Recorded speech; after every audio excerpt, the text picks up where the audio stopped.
Good morning, students. In physics syllabus, we have already completed 9 chapters, and these 9 chapters you have to prepare for your next coming exam.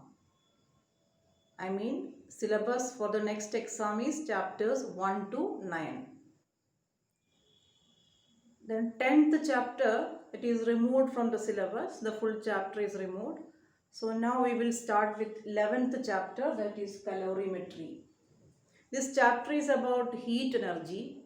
The word calorimetry itself means a method of measurement of heat. You have studied something about heat and temperature in 9th class. I will just go through that points in brief before starting this chapter. What is meant by heat and what is the difference between heat and temperature?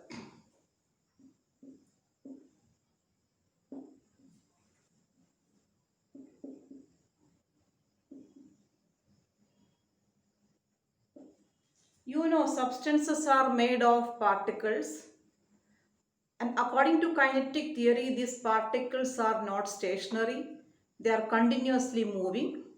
In solids, the particles are moving with a low speed, and in liquids, again more speed, and in gases, they move with the maximum speed. That means particles are never stationary, they are always moving. That is the content of kinetic theory of matter. And you know, particles or bodies which are moving, they possess kinetic energy. So particles of the medium, since they are moving, they possess kinetic energy. And these molecules are having certain configuration or arrangement. In solids, liquids and gases, the arrangement of molecules are different, or they have a specific configuration. So due to special or specific configuration, molecules possess potential energy also. So the conclusion is that molecules are possessing both kinetic and potential energies. And the sum total of kinetic and potential energies of all the molecules we call as heat energy of the substance. The sum total of kinetic and potential energies of all the molecules of a substance together is known as heat energy. And this heat energy, it is measured in joule or erg. You know, joule and erg are the SI and CGS units of all forms of energy, not only heat. For all forms of energy, joule and erg are the SI and CGS unit. You have studied it in previous chapter, the relation between joule and erg. Then other than joule and erg, there are units like calorie and kilocalorie. These are the Alden units of heat energy. 1 calorie is the amount of heat energy required by 1 gram of water to increase its temperature by 1 degree Celsius. Then similarly, 1 kilocalorie is the amount of heat energy required for 1 kilogram water to increase its temperature by 1 degree Celsius. And 1 kilocalorie is equal to 1000 calories. And it is related with this SI unit. 1 calorie is equal to 4.2 joule. That is the relation between calorie and joule. 1 kilocalorie is equal to 4200 joules. So these are the units of heat energy. Now let us see what is meant by temperature. As I told earlier, molecules, due to their motion, they possess kinetic energy. And the measurement of average kinetic energy of the molecules is determining the temperature. Temperature is decided or determined by the average kinetic energy of molecules. In turn, heat energy depends on, heat means it is a form of energy which is determined by kinetic and potential energy of all the molecules. But temperature is determined, or temperature is the degree of hotness or coldness, and it is determined by the average kinetic energy of molecules. And it is measured in different units like degree Celsius, degree Fahrenheit and Kelvin. Out of this, Kelvin is the SI unit of temperature. And in lower classes you have studied, to convert from degree Celsius to Kelvin, you have to add 273. Temperature in degree Celsius plus 273, that is equal to temperature in Kelvin scale. Then to measure the heat energy, there is no particular device. We use the method called calorimetry to measure the heat energy present in a body. Heat energy possessed by a body can't be measured directly with any device, or the heat lost by a body or heat gained by a body cannot be measured with any device. We use an experimental method called calorimetry. It is a method of measuring heat energy present in a body, but to measure the temperature we have a device called thermometer.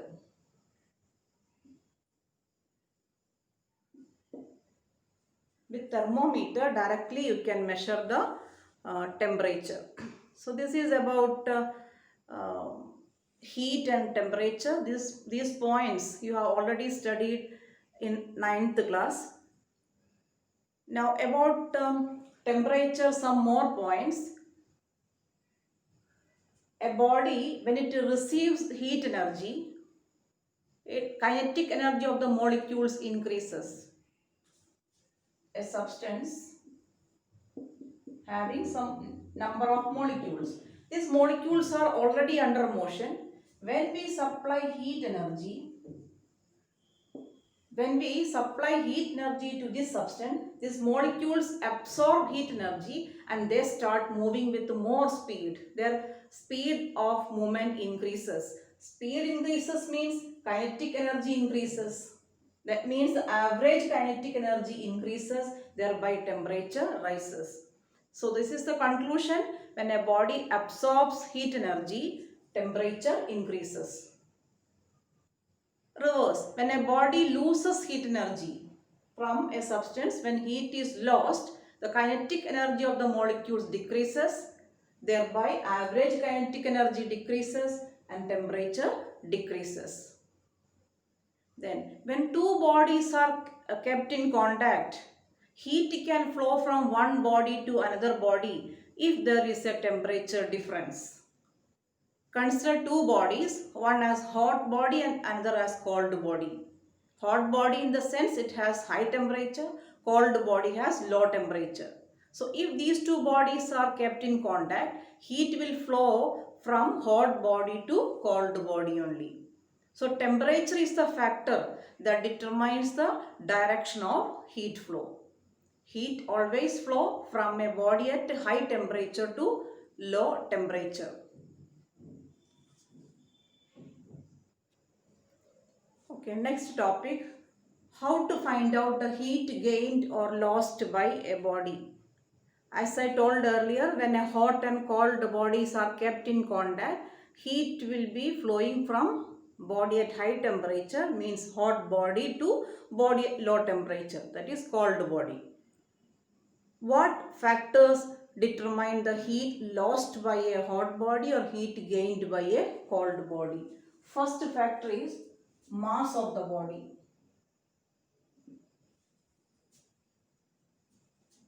The heat required for two bodies of different mass to increase the temperature by same level, the heat required will be different. Listen one example.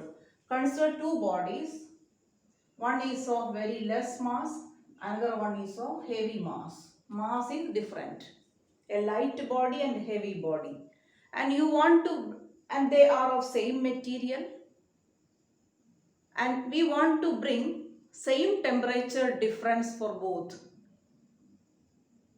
Same temperature difference means, suppose initially they are at same temperature 10 degrees Celsius, and you want to raise the temperature from 10 degree to 20 degree for both bodies. That means the temperature difference you want to bring is 20 minus 10. 10 degrees Celsius temperature increase you want to bring to these two bodies. For temperature change, we use the symbol delta T. We read it as delta T. That is the change in temperature, either rise in temperature or fall in temperature. So, same temperature change we want to bring to two bodies of same material but mass is different. Then, if you want to increase the temperature, surely you have to supply heat energy. So here the heat energy required for this body, second body, will be more than the heat required by the light body for bringing same rise in temperature. Remember delta T is constant. So more the mass of the body, more heat is required to bring same temperature difference to two bodies of different mass. So mass is a factor that determines how much is the heat gained or lost. Then second factor, temperature difference. Temperature difference means increase in temperature or decrease in temperature. Consider another example. Two bodies of same mass. Mass is same, material is also same, but temperature difference which we want to bring is different. I mean, for the first body, you want to bring a temperature difference of 10 degree Celsius. That means whatever may be the present temperature or initial temperature, from that 10 degrees Celsius temperature you want to increase. That is the meaning of delta T is 10 degrees Celsius. And for second body, suppose delta T is 20 degrees Celsius. That means whatever was the initial temperature of this body, from that 20 degrees Celsius temperature you want to increase. Remember, mass is same, material is same, delta T is different. So surely this body which requires more rise in temperature requires more heat, or this body has to absorb more heat energy because it needs more rise in temperature.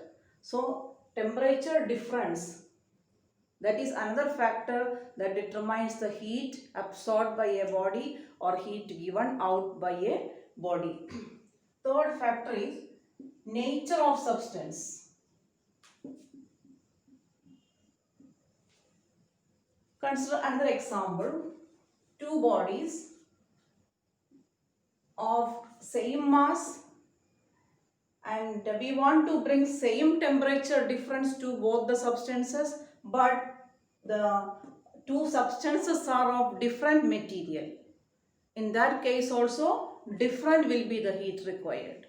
Suppose one is a piece of copper, the other one is a piece of iron, having same mass and delta T is also same, but the heat required will be different. So these are the three factors that determine the heat absorbed by a body or heat given out by a body. Mass of the substance, more the mass of the substance, more heat it has to absorb in order to bring a temperature change, or same temperature change compared to another body. More the mass, more heat is required.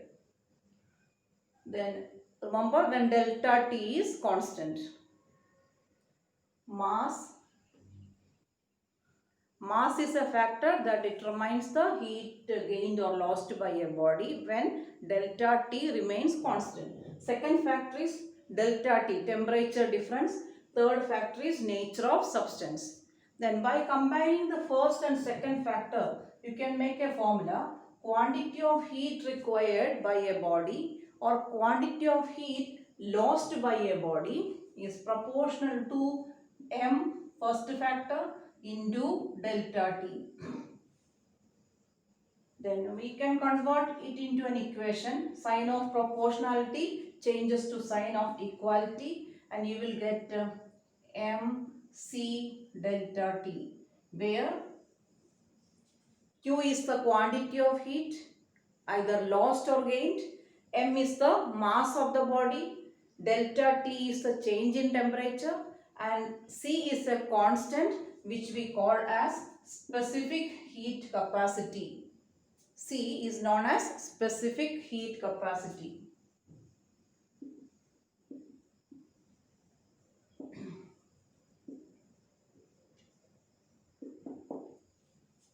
So this is the formula to find out the quantity of heat gained or lost by a body. Mass into specific heat capacity into change in temperature.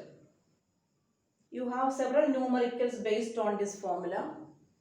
Before entering into the numericals, let me explain the meaning of this term specific heat capacity. What does it mean? Before discussing the meaning of specific heat capacity, let me explain the meaning of heat capacity or thermal capacity. Heat capacity is also known as thermal capacity. Its symbol is C dash. And for specific heat capacity, symbol is C. Heat capacity means it is the amount of heat energy required by any substance to increase its temperature by 1 degree Celsius or 1 Kelvin. You know temperature difference, if you say in degree Celsius or Kelvin, it is same. Temperature difference, if you mention in degree Celsius or Kelvin, value will be same. So for a body, consider a body of any mass. If you want to increase the temperature of this substance by 1 degree Celsius or 1 Kelvin, how much heat we have to supply? That is known as heat capacity. Consider, suppose we are supplying Q joules of heat energy to this substance. Q joules of heat energy is supplied, thereby its temperature changes by delta T. By supplying Q joules of energy, temperature of the body rises by delta T. Then what is the heat capacity of the substance? You can make an equation from the definition. Heat capacity or thermal capacity is the heat energy required by a substance to increase its temperature by 1 degree Celsius. So here in this case, to change the temperature by delta T, quantity of heat required is Q. So for 1 degree Celsius temperature change, how much is the heat required? That you can find out by dividing Q with the delta T. That is known as heat capacity or thermal capacity. Quantity of heat required for unit change in temperature. So heat capacity is equal to Q by delta T. Earlier, before this topic, we have made an equation to find out heat lost or heat gained by a body. That was Q is equal to mc delta T. This is the formula to find out heat lost or gained by a body. Then if you rearrange this formula, Q by delta T is equal to m into C.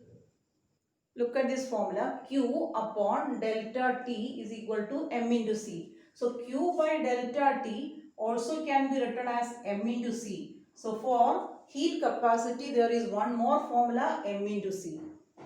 These are the two equations to calculate the heat capacity of a substance, and this heat capacity varies with mass.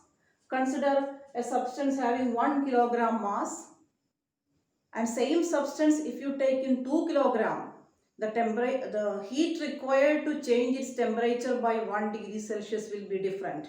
That means heat capacity varies with mass. And the formula to find out heat capacity are these two.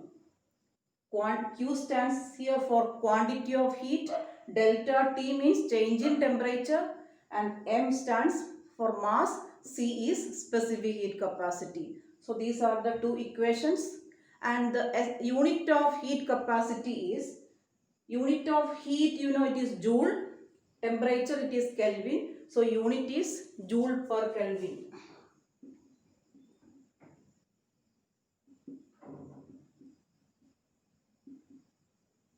Joule per Kelvin is the SI unit of heat capacity, and remember it is varying with mass. Heat capacity C dash varies with mass.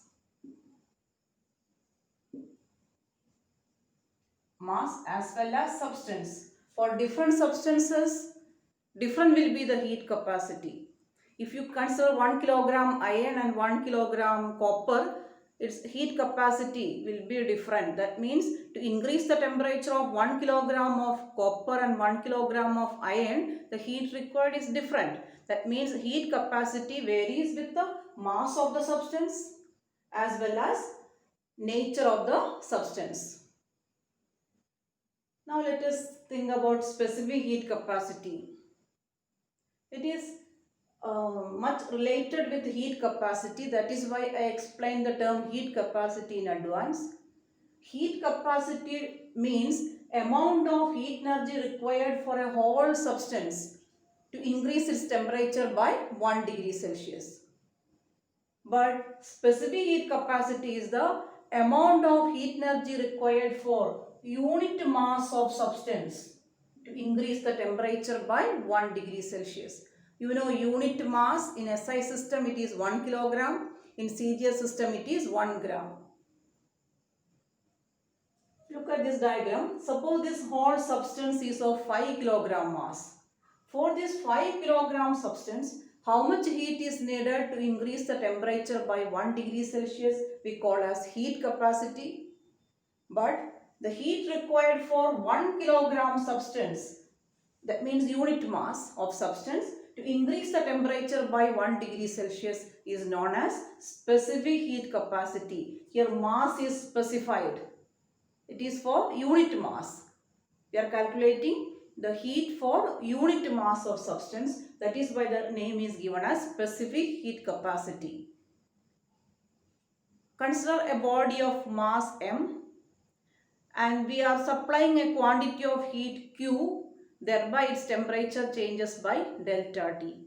Then how can you find out specific heat capacity? For that, you think about the definition. Specific heat capacity definition tells that it is the amount of heat energy required by unit mass of substance to increase the temperature by 1 degree Celsius. So, formula for specific heat capacity will be quantity of heat required for a substance of unit mass. Since we have to get the quantity of heat required for unit mass, you must divide with the mass. And for unit rise in temperature, so divide with the temperature change also, delta T. So this is the formula for specific heat capacity. C is equal to Q by M into delta T. Actually, when you rearrange this formula, Q is equal to MC delta T. This formula you will get. Then look at the difference. Specific heat capacity formula is Q by M into delta T. Here heat capacity formula is Q by delta T. Only difference of M in the denominator.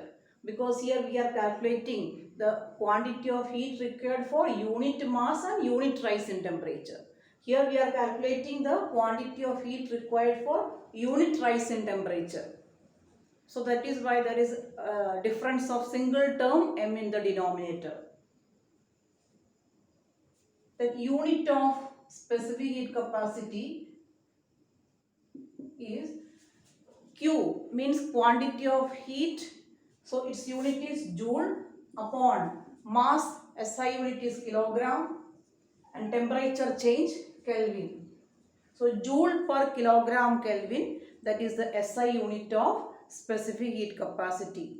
Instead of Kelvin, you may write degree Celsius also, because temperature difference is same in degree Celsius and Kelvin. So this is about the specific heat capacity, and specific heat capacity depends on the nature of the substance. It is depending, or it depends on nature of the substance. For different substances, different will be the specific heat capacity. So this is about heat capacity and specific heat capacity.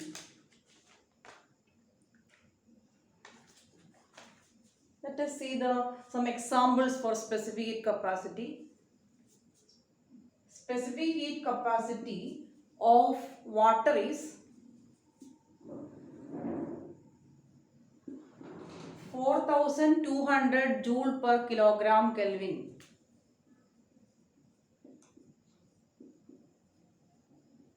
What is the meaning of it?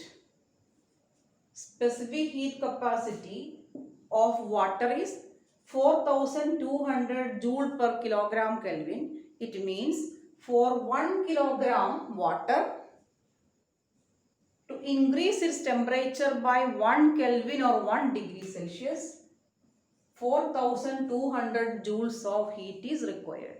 That is the meaning of specific heat capacity of water is 4200 joule per kilogram Kelvin. Once again, for 1 kilogram water, to raise the temperature by 1 degree Celsius or 1 Kelvin, the quantity of heat required is 4200 joule per joule. Then in CGS system, the same you can say 4.2 joule per gram degree Celsius. Instead of degree Celsius, you may write Kelvin also. Here it means for 1 gram water, to increase the temperature by 1 degree Celsius or 1 Kelvin, 4.2 joule of heat is required. And same water, when it changes its form, for example, suppose it changes into ice, then specific heat capacity changes. Specific heat capacity of ice is 2.1 joule per gram degree Celsius. So this is the point I want to tell. Same substance, when state changes from liquid state, when it comes to solid state, the specific heat capacity changes. Water, you know, in normal atmospheric pressure, water exists in 3 different forms. It can exist in solid form, that is ice, liquid form, that is water, gaseous form, that is water vapor or steam. In all these 3, the specific heat capacities are different. So as the state changes, specific heat capacity also changes. Now you have learned the meaning of heat capacity and specific heat capacity. Now let us derive a relation between specific heat capacity and heat capacity. You know the formula for both. Heat capacity formula is Q by delta T, and specific heat capacity formula is Q upon M delta T. These are the equations for heat capacity and specific heat capacity. Look at this second equation. In this equation, you can substitute the first equation. Look at this part. This Q by delta T you can replace with C dash, because C dash or heat capacity is Q by delta T. So this part I am replacing with C dash. So this equation changes to C is equal to, this is C dash by M. That means M into C is C dash.